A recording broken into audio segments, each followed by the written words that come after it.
Ağdamda güya yenidən qurulmuş bir mərhələni sakinləri etiraz dağlası qaldırıblar. Onlar bildirirlər ki, dövlət ağıllı kəndlər tikmək adı ilə böyük pullar ayrıdığını desə də reallıq tam fərqlidir. İnsanlar evlərinə içində, suyun içində üzürlər, belə sözün əsl mənasında. Ağdam rayon Sərdal gəldi, Əliyev TV. Mənə verilən təzə tikilmiş evlərdən.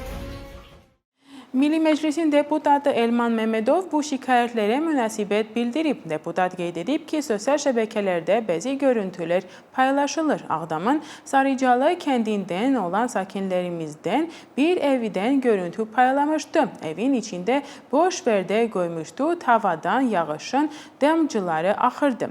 Görünən odur ki, problem var və bunu inkar etmək olmaz. Dövlətin ayrıdığı vazitəsin necə xərclənməsi və keyfiyyət məsələsinə ilə nəzarət daha da gücləndirilməlidir, deyə o qeyd edib.